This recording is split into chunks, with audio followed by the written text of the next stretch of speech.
Hello, good evening, and this is Nick B. Ponter reading Connor Jackson and the Memory Thieves. I'm just going to wait for some people to turn up. Yes, we've got some people already in here, so welcome wherever you come from. I'm not sure if you know me already, but my name is Nick Ponter and I live in Germany, and I'm the author of Connor Jackson and the Memory Thieves. Hope it's not unmirrored.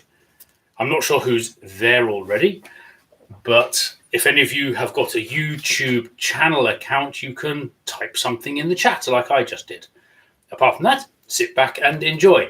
But I'll start in a few minutes when there's a few more people here. I'm not sure who's there yet, but if my parents are there, hello, mum and dad, and anyone else who is watching. Alex, bonjour, comment ça va?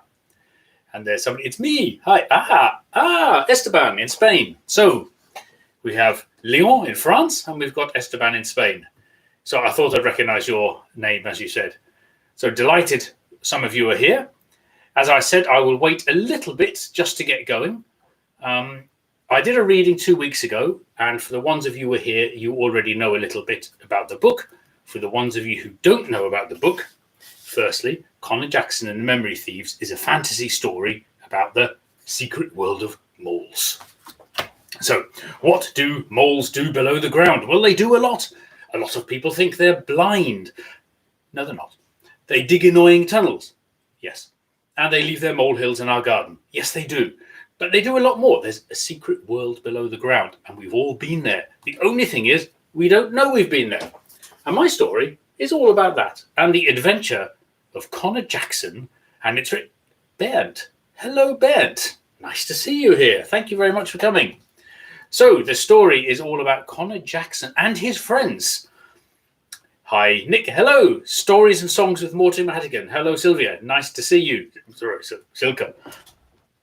All the names with S's. Great, we've got some people along.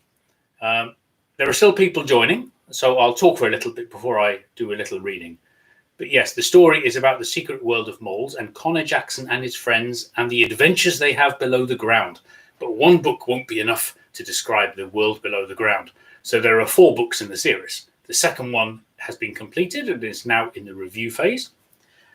The first book, this one here, I'm doing the audio at the moment for Audible. I'm narrating it myself and I've nearly finished. Hello, Alain. Thank you very much, Alain. Glad you're watching. Delighted to have you here. So, as I've said a little bit about the book, and I'm now going to get going because you've all turned up perfectly on time and you want to hear a reading, so I'm going to give you a reading. But which part today? Last time I explained a little bit about the front cover, the finding of the molehill, which is the beginning of the story. But today I'm going to do something slightly different. The core of the story is how 4 creatures, 2 people and 2 animals, a duck and a dog, get together and become the best of friends. And they stay together through all of the 4 stories. So today I'm going to focus on these 4 people. We've got Connor Jackson. And as you know, Connor Jackson is the main character in the story. Then we've got Vanessa Forsyth Twike. I love the names in my book. The Forsyth Twike family. The mother, Felicity, is their mayoress of Upper and Lower Morehampton and the owner of the food factory. Vanessa is her daughter. And then you've got Basil, a duck, who lives below the willow tree next to the River Angler. And you've got Ludwig, who's a dog. And Ludwig is Farmer Rye's dog. So the first thing I'm going to do is read a scene where Connor Jackson is kidnapped shortly after finding the glass jar. So you're here for a reading, you're going to get a reading. Let's go. There was a loud crack and the sound of breaking glass. I was still standing in my room with an uneasy feeling in my stomach, thinking of a place to hide the memory stick. The noise was in my house and came from downstairs. I froze on the spot. Someone was walking around downstairs. Silence. And then the creaking of my wooden stairs. Yes, someone was coming up very slowly, though, trying not to make any noise. Burglars. My heart started to race, and the palms of my hand became sweaty. My mouth was dry. I had never been in a situation like this before, and I really didn't know what to do. The door out of my bedroom led straight to the stairs, exactly where someone was coming from. Okay, I really should move now, I thought. Not wanting to make a noise and give my position away to the intruders, I slowly lifted up my foot and placed it a short distance away from me, just like in slow motion. But the silence was broken by the loud creaking of the wooden boards when my foot eventually touched the floor again. I panicked and ran towards the window, as that was the only way to escape from this room. With a loud creaking noise, I prized my window open and put one leg outside. But the bedroom door burst open, and then I saw them. Two tall men silhouetted in the light from the hallway, jet black beards and wearing long white robes. Like something from a film, but obviously very real. Why here? In my street, in my house, and in my bedroom. They were quick and professional. Before I was able to move, they dragged me away from the window and back into the room. The window was slammed shut and the curtains closed. They said nothing. One of the men pinned me to the floor in a powerful vice-like grip. The other went across to my radio. There was a second loud crash in my house. I now had a faint glimmer of hope that help was on its way. Maybe Mr. Lawnsworthy, who's the neighbour by the way, had seen or heard the commotion and called the police. The two men froze, stayed silent, and looked at each other again in disbelief. This was obviously not part of their plan. Again, without saying a word, they nodded. I wanted to shout, but before I could utter a word, my head was violently yanked back and a piece of material was stuffed in my mouth. Like a sack of potatoes, one of them threw me over his shoulder. The other one gave up looking at my radio and moved rapidly to the door. A quick look and another nod. Then they both charged down the stairs with me dangling over one of the men's shoulders. With a loud crash, the kitchen door suddenly flew off its hinges, and there in the doorway were two more men. Overweight men, dressed in dirty red tracksuits, who also looked at each other in confusion. So here we were, two men dressed in tracksuits, blocking the doorway, two men in white robes at the bottom of the stairs, and me hanging over the shoulder of a complete stranger. Without anyone saying a word, the four intruders all charged in the same direction at the same time towards the front door, which was still intact. What did they want? I wasn't a rich person, and I certainly had no expensive possessions. Grab him! It was at this moment that I realized for sure that it was me they wanted, and when I say I mean both sets of uninvited guests. But why would they want me? Could it really be that this was a direct result of the radio communication a few minutes before? How could all of these people react so quickly? It couldn't be. And then it dawned on me that I still had the memory stick firmly clenched in my hand. I wanted to shout out for help, but I had a piece of material stuffed in my mouth. I was helpless. What on earth was happening? All four men charged the front door at the same time, and then there was a huge tussle with everyone pushing, grabbing, punching, and shoving. I felt hands all over me, pulling me in different directions. Grunts from grown men fighting over their prize.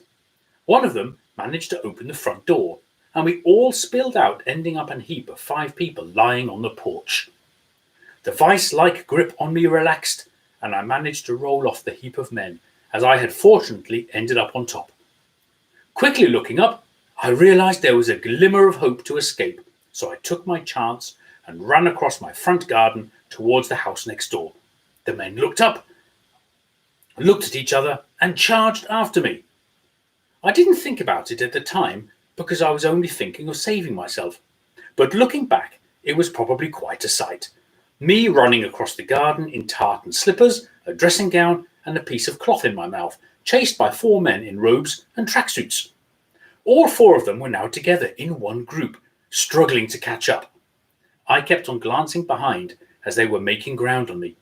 Needless to say that running in slippers is difficult, but running in long robes or being overweight is also not so easy.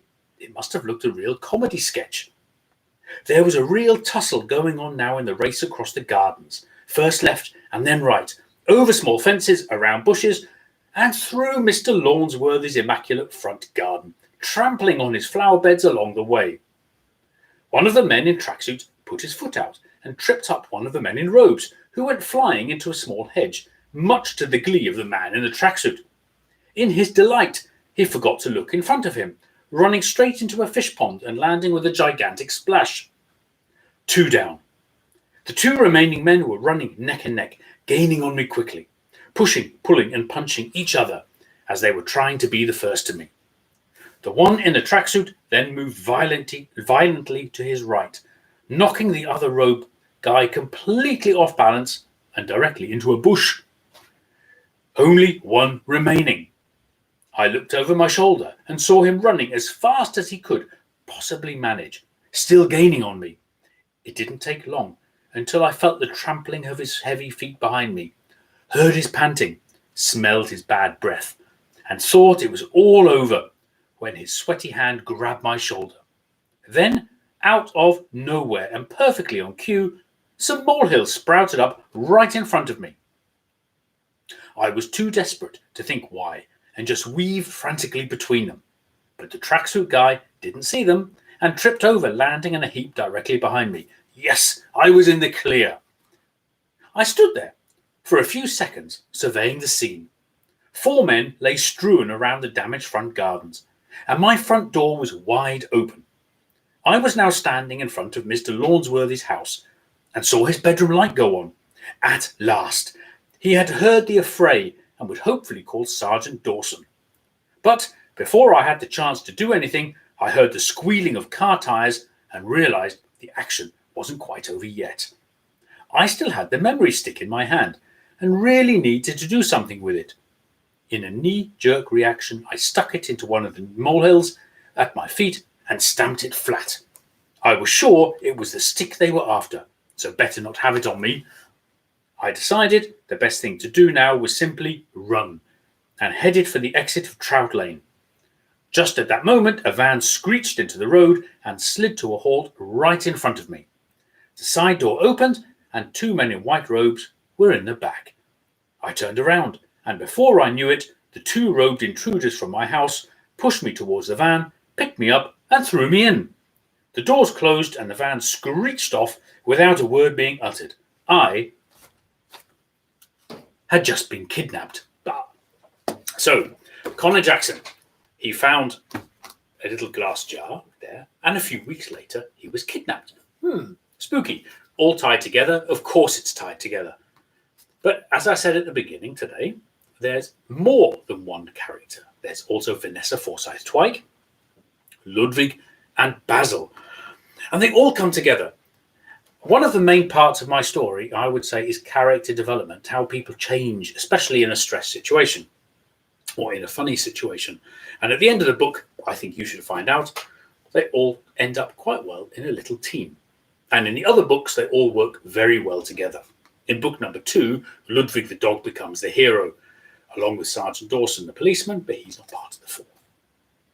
So, Connor Jackson is kidnapped. Sometime later, he gets into a little accident and ends up below the ground. He's actually in the back of a van which has a crash. I'm now going to read you the next scene. And the next scene is this crash, but from a different angle. Not from the angle of Connor Jackson, but from the angle of Vanessa Forsyth-Twike, Basil the duck, and Ludwig the dog. So, I need to go, where's my plan? I need to go to page 57. Yes, 57. Okay, so, I've got some message here. Alan says, hi, thank you. The tall guys in the white robes were MIBs, and I absolutely love the tartan slippers. Tartan slippers are cool. I love them. You can't have a story without tartan slippers, surely. Do you have some?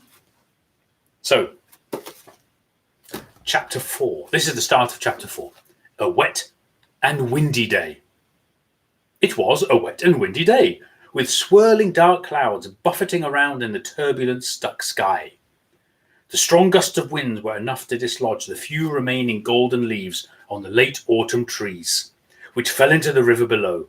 At this particular spot on the river, the water had eroded some overhanging willow trees, so that all of the roots were exposed, forming a natural shelter for the riverbank wildlife. It was exactly here that the ducks found their shelter and their ideal feeding ground. The river was rich in plants and insects, just the right type of food for these dabbling ducks to fatten themselves in preparation for the oncoming winter. Some of the ducks were swimming in the water and every now and then dunking their heads into the river to feed on whatever happened to be passing by. They looked funny, with their beaks submerged below the water and their rear ends jutting up towards the sky, as though they had crash-landed in the river. One particular duck with a beautiful green head and a bright yellow beak was resting just below the roots of the willow after feeding. Now feeling full, lazy and slow, after the wonderful meal of river insects, the duck decided to venture out of the shelter and take a short swim in the river. It was always a good idea to have some exercise after such a nice meal. It was late afternoon and the day's light was slowly disappearing.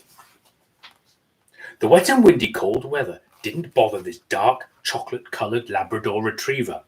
He lay in wait right next to the river, as his excellent sense of smell had picked up the scent of the ducks from as far away as Mr. Rye's farmhouse. He was hungry because his owner strictly controlled his diet, so he didn't get too fat. He was also frustrated because he was trained to just fetch the shot-down birds and bring the tasty prey back to his master. That was his job as a retriever, after all. However, on this particular day, he was especially hungry, and his master was away delivering fresh vegetables to a hotel in Upper Molehampton. The Labrador had worked most of the day, hunting with his master, and the afternoon was now drawing to a close. And who would notice a missing duck? He carefully crept forwards towards the old willow tree next to the river. Silent. There was a number of ducks in the river, obviously unaware of the danger. He was almost within striking distance and didn't want to lose this chance. Although he was excellent in the water, he didn't want to attack too soon and gave the ducks the advantage to react to the noise of him splashing in the water. No, he had to wait for the right chance. He crept forward, one paw at a time, belly low on the ground, not making a noise, until he was in the first roots of the willow, only 1 pounce from the river. But today was his lucky day. Just below him, a lone duck with a green head and a bright yellow beak paddled out right below him from the shelter of the roots, cut away in the river. The duck was fat and slow, probably full after a nice meal, and completely oblivious to the dog's presence. Perfect. He stood up and slowly moved along the roots, crouched, waited, and then pounced. He caught the duck in one swift movement without entering the water, only just getting his paws wet, and then turned and ran away with his prey firmly grasped in his jaws. The duck was still alive and trying frantically to escape the clutches of the dog's jaws, but to no avail. The Labrador decided to run back to the farm, only a few 100 meters away, to devour the duck away from praying eyes. He approached a narrow, wet-covered leaf road. She constantly looked across at the smartphone in eager anticipation of a message. The music was booming out of the pickup, so loud that the plastic fittings in the car door were shaking from the noise. Boom, boom, boom. The woman was moving her head in the rhythm with the music. Her left hand was on the steering wheel, a cigarette in her right hand, and her smartphone on the passenger seat, alongside a bag of fish and chips from the takeaway in Upper Molehampton. The phone blinked and vibrated, so she put the cigarette in her mouth, stretched out her right hand and grabbed the phone. She typed a reply with her nifty fingers, held the steering wheel with her left hand, clamped the cigarette in her mouth and glanced at the road every now and then. The road was narrow, but she knew it very well. She often went to Lower Molehampton to get fish and chips, as it was the best in the area. In fact, the only place. It was now late afternoon, and she forgot that Mr. Cross's ferry had stopped for the day. So she had no choice but to drive quickly along the other side of the river to Angleton, over the bridge, and then back down the other side of the river to Upper Molehampton. She just hoped that the fish and chips would still be hot when she got home. The song finished with a loud crescendo. She nodded her head in time with the finale, stabbed the send button on her phone, took a deep draw on her cigarette, and looked back towards the road just in time to see a brown dog with some sort of bird dangling out of its mouth, right in the middle of the road. Her eyes opened widely in the dimming afternoon light. The dog looked towards the pickup with its eyes also wide open. The bird turned its head towards the pickup and also opened its eyes widely. The woman then did what she was taught never to do, and that was to brake hard when you see an animal on the road. She saw the animal, but didn't see the white van careering along the road in the opposite direction. The brakes screeched, the tyres slipped on the wet leaves as the pickup started to slide across to the opposite side of the road, in the direction of the old willow. Then everything happened very quickly. The pickup hit the dog and its prey. The jet black bearded driver of the white van slammed on his brakes, hoping to avoid the pickup, but lost control of his and spun, also heading in the direction of the tree. Then both vehicles with the dog and its prey stuck to the front of the pickup, careered towards the willow. The van went to the right of the tree, the pickup to the left, and then straight into the river with a big splash. All of them submerged below the surface, followed by the escape of hundreds of exploding bubbles on the surface, before the river returned to its normal appearance. There was nothing left on the road to indicate that something had happened. After all, there was no contact with the vehicles and no debris left behind, just the wet leaves of a typical autumn road. There was no trace and no evidence that the vehicles and occupants had ever been there. So, ladies and gentlemen, that is how the accident happened and the four heroes of the story all come together. Connor Jackson, Vanessa Forsyth-Twike, the driver of the pickup, Ludwig the dog, and Basil the poor duck in Ludwig's mouth. Tanya, I love your hairdo. It's cool. What's wrong with it? Bit wild, maybe, but you know. So, the book is called Connor Jackson and the Memory Thieves. Why Memory Thieves? The moles below the ground, they do great things. They administer our memories. Wouldn't it be a shame if I don't like to use the word die because we don't really die. No. When we're not here on the surface anymore, wouldn't it be a shame if our memories were lost? Forever. All our experiences, our thoughts and our dreams. But they don't get lost. That's the good thing. Our bodies might turn to ash, yes. But all of our memories are stored in glass jars below the ground and administered by moles. That's why we have molehills. They need space to put them. They have warehouses, of course. Where else would you put them? There are lots of them. And when people arrive, there's a little world under the ground with shops and hotels and fitness centres and everything you can imagine that we have as well. A bit of a strange world. I have a great fantasy. Now, the four of them arrive below the ground. I'm not going to read you the whole book. I actually want you to buy it yourselves, and you should. It's a good book. Tanya, please agree with me. It's a good book. And, of course, I've read it in Sarstedt. Did you know that Sarstedt is the centre of the world, and everybody knows Sarstedt near Hanover? Super place to read. And I hope I'll be back. So, hello, Sarstedt. Hello, Lyon. Hello, Spain. And hello, everybody else who's watching. So, I'm now going to read one more bit. I've been going for 23 minutes, and I always say a 30-minute reading is probably enough with some questions. It's wonderful because I live here. No, I live here. Anyway, Connor Jackson was in the white truck. Queen P from America. It's a very good book. Thank you very much. I completely agree with you, by the way. It's a very nice book. Thank you for the comments, by the way. A little more, please. Of course, Alex. Of course, you're going to get some more. But of course, I will be back. I think 30 minutes for a reading is enough, because then I think after that it's a bit long. And if I read it for too much, then you don't need to buy the book. A bit silly. Not a good business plan. And you want to see me again maybe in 2 weeks' time. So I'm now going to read one more part. Chapter 5. But no, I'm not going to read the whole of chapter 5. Of course not. I'm just going to do the bit where Connor unfortunately died in the accident along with everybody else. And this is what happens when you wake up below the ground. And it happens to all of us. You just can't remember. It's happened to all of us before. So, chapter 5, the box. I turned over and stretched myself with a relaxing, groaning noise. I obviously wasn't fully awake, but felt myself coming around slowly. I opened one eye, snapped it shut again, and yawned loudly like a contented cat. But wait, I opened one eye again.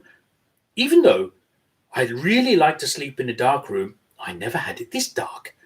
It was still pitch black in my room when I opened both eyes, and I couldn't remember my bed being so hard either. I was obviously still asleep, and this was just a dream. Yes, a dream. The last I could remember was being flown around the back of a van, and the sensation of being wet. I moved around a little and then pinched myself, but actually, this did not seem to be a dream.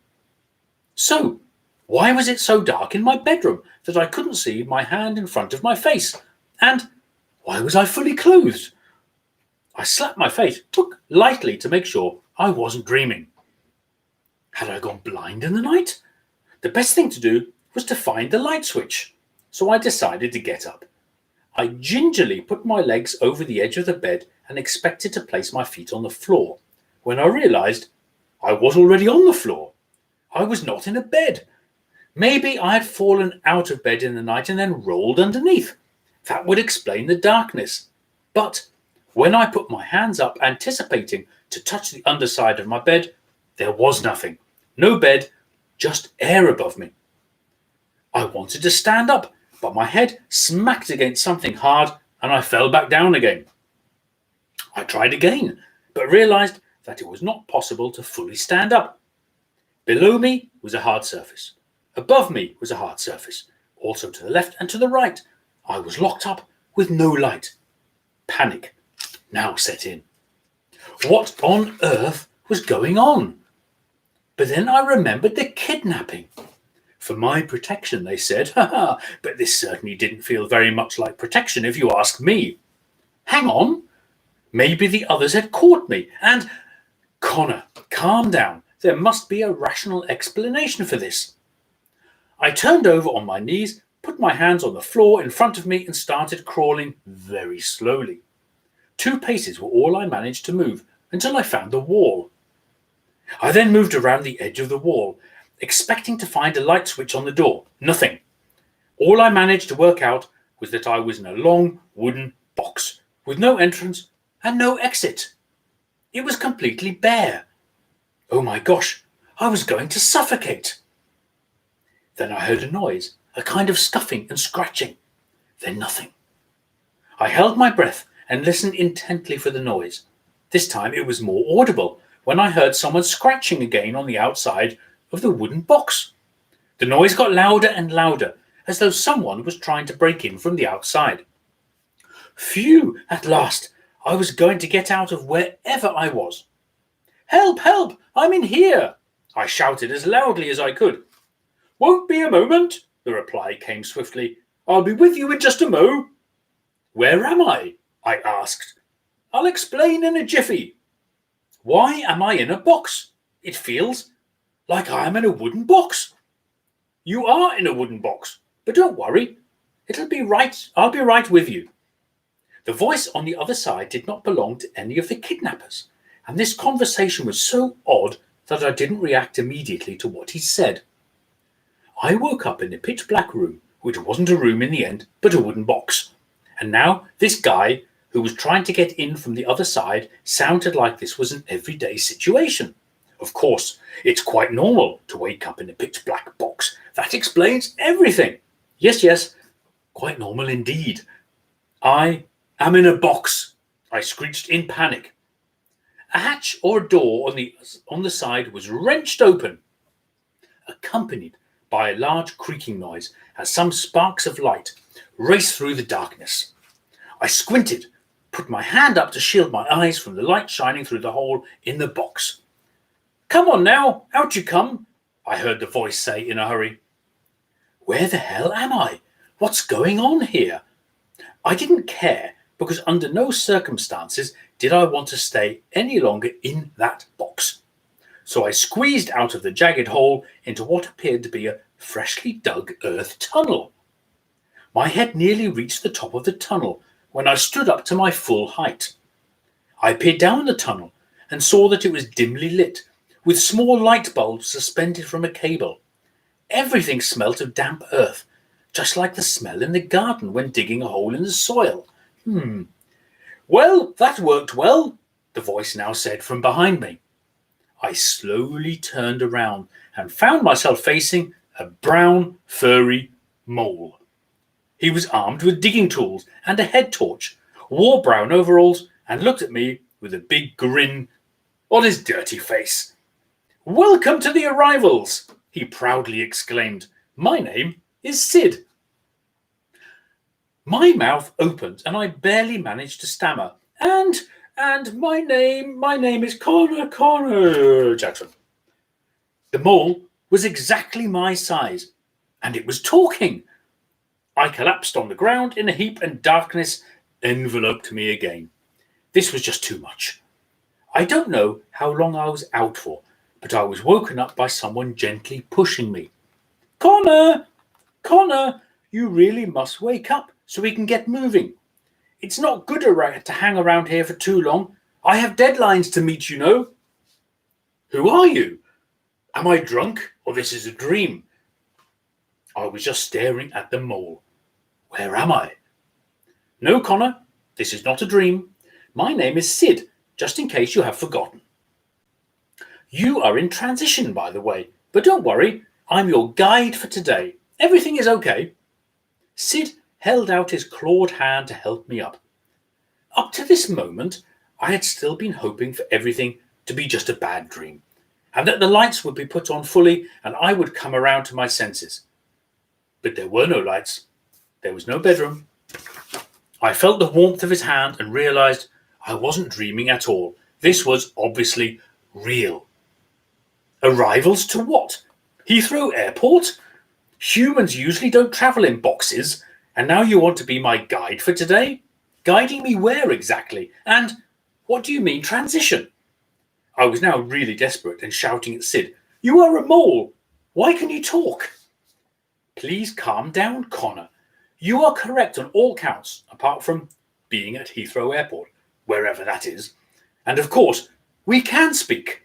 How else do you expect moles to communicate? You humans are just so arrogant at times.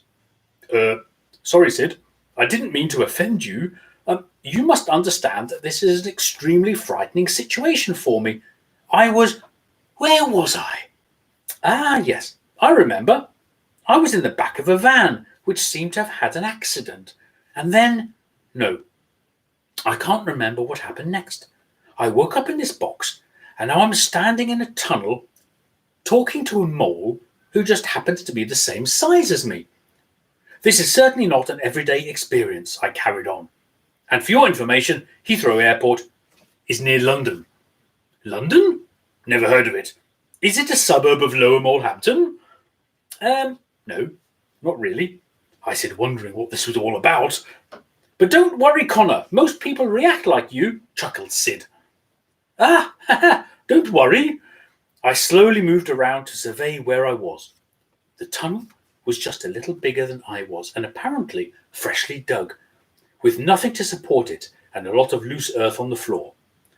I put my head through the opening of the wooden box again to have a good look at it. It was a large box, very large. Crikey, this was built for at least 20 people. No, Connor, it's part of the arrivals process. All living beings, dogs, cats, cows, and so on, have different sizes. After death, they filter down into these boxes and are transformed in the process, because it would be impossible for us moles to dig tunnels for full human sizes. And what about horses? Just impossible. Look, Connor, I don't expect you to understand everything at the moment, and I'm sure you've got a few questions, but we really must get moving now. I have to fulfill my daily quotas, or I will be in big trouble. Did you just say after death? I pinched myself to make sure I was alive, and could certainly feel the sensation. And I definitely have more than a few questions, I added sarcastically. We are not going anywhere until you start explaining. You're the fifth arrival today. I really hate this job because I am the one who has to break the news about being in transition, or even dead. Always, it's really not a nice job, and I have to go to counselling to help me with the stress. I used to be a tunnel digger, before, which was much more exciting. But after one mission went terribly wrong a few weeks ago, I was demoted to collecting the new arrivals, Sid added rather sadly. I belong to the box release crew now. Connor, it's a very busy day today, and I have a schedule to keep to. I really don't have the time to explain everything to you, but what I can tell you is that humans call it death, and we call it being in transition. Nobody can really die. So, ladies and gentlemen, I'm on 35 minutes, and I've done quite a bit of reading. Oh, I've got messages. Let's have a look. Zilka from Hattingen. Got your book with the post this week. Looking forward to reading it. Excellent, Zilka. I'm really happy for you. I think you'll like it, definitely. Tanya, I could listen to you for hours. So nice. And I'm looking forward. Tanya Horn, by the way, Me Bookies on Instagram is reading live on Sunday evening. Find her, me_bookies, live reading in German on Sunday evening. I can't remember the time, but look on her post. Thank you, Alex. So, what's the plan now? If anybody has any questions, please throw them at me, and I'm happy, very, very happy to answer any questions. Apart from that, I will advertise again, and I think I'll be back on YouTube in a couple of weeks. Every 2 weeks, I think is good. Hey, that was really cool. Thanks. I'm glad you enjoyed it. I'm not quite sure what I'm going to read next. There's so much to read, but I don't want to read the whole book. No. So, from everybody who's come, then the thumbs up, and the questions and the nice comments. It was lovely to read you. When I close this, it will be saved on YouTube and takes until tomorrow to go live, I think, if I remember rightly. So, Zilka, if you want another reading for your friends in Hattingen, more than delighted to do one. But what I would prefer, Zilka, is to come live to Hattingen. And I'm sure that the time is getting closer where I can come and do a live reading and we can go out again. And if anybody else wants another live reading, just ask me. I'm more than happy to travel around and be live instead of sitting here in my spaceship in front of my computer. So, Tanya Horn, who is Me Bookies, by the way, on Instagram, 7:30 p.m. German time, Sunday evening. Tanya is reading. I've forgotten, Tanya. Can you please write in the chat what you're going to read? It's in German, by the way. I think it's in German, yeah. Hattingen is not far from your area. You can do it. Of course I can do it. Yes, definitely. And it's good to have him in your house. I did a live reading in Tanya Horn's house with some lovely people from Zarstedt, the centre of the world, by the way, which is not near Heathrow Airport, or the Molehamptons, or the River Angler, either. And the Forsyth Twikes don't live there either. But there are moles, definitely. So, Tanya, what are you reading on Sunday evening on Instagram? Hop, hop, tip, tip. What are you going to do? Soon, soon, soon. Live reading in Hattingen, definitely. And Zilka, I really, really, really look forward to getting out again. Although I like working from home, sitting on this chair all the time, I could actually do something different. Tanya Horn, it is, what? What about France? Invite me. More than happy to come. Leon needs a good reading. Okay. Tanya Horn. Maud in Hedges Croft. A short story, cozy crime. Tanya is an excellent reader, by the way. Me Bookies. There you go. Me Bookies on Sunday, 19:30. There we go, Me Bookies. So, what else am I doing at the moment? A theatre group in Paderborn asked me to write a short story for Christmas, which will be translated into German. And it's called, I've already written it, Connor Jackson and the Christmas Thieves. Cool story. Christmas, 6 months away. It'll come quicker than you think. I'm well in advance, already well prepared. Thank you for advertising. Tanya, you advertise me all the time. Happy to repay the favor.